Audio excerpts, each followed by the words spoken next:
By the end of March, we were back together rehearsing for our very first trip to Japan. Now this I was very excited about. Manager John Coletta was the first to leave, flying alone, business class, direct to Tokyo on Japanese Airlines.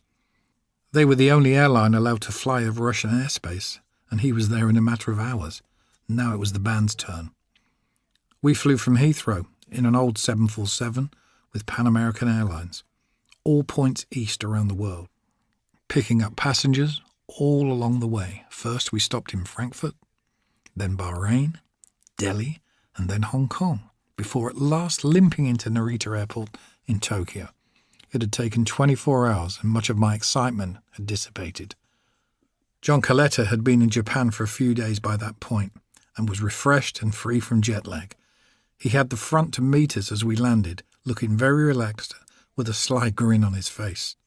The whole band and crew blanked him, and we crawled into limousines sent by our Japanese label Polydor. John Coletta, ignored, went back to his hotel, alone in a taxi. The excitement of being in Japan revived us. The traffic was horrendous, and it seemed to me that there were about 1 million people on every street. Polydor Japan had left a welcome at the hotel, some fruit, some flowers, and a bottle of Suntory whiskey, but I just went straight to bed.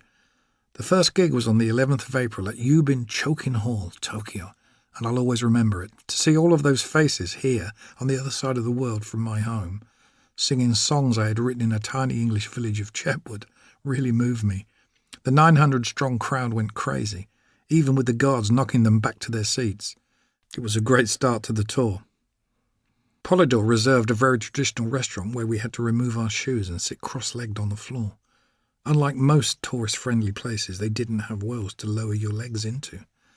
The unappetizing sushi starter arrived, an entire raw fish with the head intact.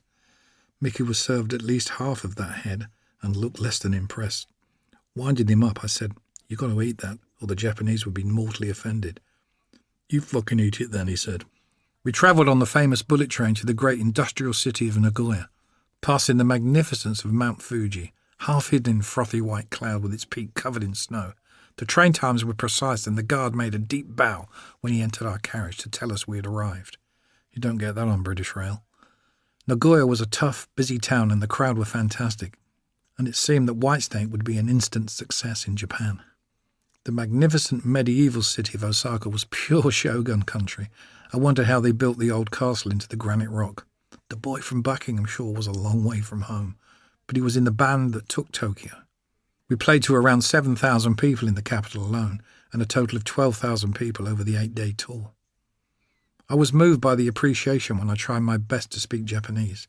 A simple domo arigato, or thank you, produced huge smiles and bows from the record company people.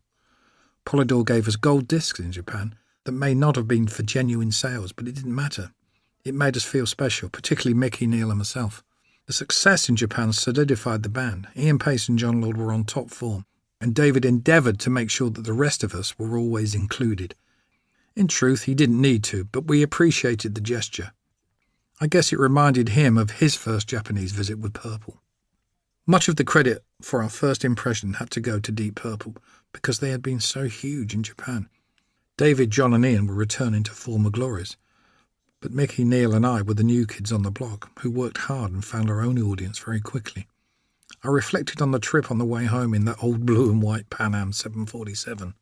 It had been a real eye-opener. To be accepted by the Japanese miles and miles from my home had been an amazing experience.